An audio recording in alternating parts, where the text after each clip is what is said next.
Hello, ഈ video കുറച്ച് സ്പെഷ്യലാണ് എനിക്ക്. കാരണം എൻ്റെ ലൈഫിലെ ഏറ്റവും സ്പെഷ്യലായിട്ടുള്ള ആളുടെ വെഡ്ഡിങ്ങിനുള്ള സാരി എടുക്കാൻ വേണ്ടി പോവാണേ. വേറെ ആരുമല്ല, എൻ്റെ സ്വന്തം സിസ്റ്റർ തന്നെയാണ്. She something special for me. അത് അനിയത്തിമാരുള്ള എല്ലാ ചേച്ചിമാർക്കും റിലേറ്റ് ചെയ്യാൻ പറ്റും. അവരാണ് ജീവിതത്തിൽ അവരുടെ ആദ്യത്തെ കുട്ടി എന്ന് പറയുന്നത്. അപ്പോൾ എനിക്ക് അങ്ങനെ തന്നെയാണ്. പക്ഷേ ഞാൻ ഒട്ടും എക്സ്പെക്ട് ചെയ്യാത്ത സമയത്ത് എൻ്റെ ലൈഫിലേക്ക് വന്ന ആളായതുകൊണ്ട് ഞങ്ങളുടെ ലൈഫ് ഒട്ടും സ്മൂത്ത് ആയിരുന്നില്ല. എപ്പോഴും അടി വഴക്ക് ബഹളം തല്ലുകൊടുത്തൊക്കെ ആയിരുന്നു. ഇപ്പോൾ അതൊക്കെ ഓർക്കുമ്പോൾ ഭയങ്കര ഇമോഷൻസാണ് കേട്ടോ വരുന്നത്. ഞാൻ പോയത് സാരി എടുക്കാനായിട്ട് പോയത് എംഗ്ലോഫിലേക്കാണ്, ട്രിവാൻഡ്രത്ത്. ഞാൻ കുറച്ച് സാരീസൊക്കെ അവിടുന്ന് ട്രയൽ ഔട്ട് ചെയ്തു.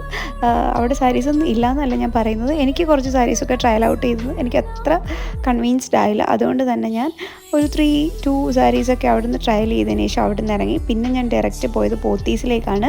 ഈ എംഗ്ലോഫിൽ കളക്ഷൻസ് ഇല്ലയെന്നൊന്നും അല്ല കേട്ടോ. കാരണം എനിക്ക് എൻ്റെ ഒരു ടേസ്റ്റിന് പറ്റുന്ന സാധനമൊക്കെ അവിടുന്ന് കിട്ടിയില്ല. സോ എനിക്ക് പോത്തീസിൽ ചെന്നപ്പോൾ ഒരു 3 സാരീസൊക്കെ ഞാൻ ട്രയൽ ചെയ്തു. അതിൽ നിന്നൊരു സാരി ഞാൻ എടുത്തു കേട്ടോ. അത് നെക്സ്റ്റ് പാർട്ടിൽ കാണിക്കാമേ.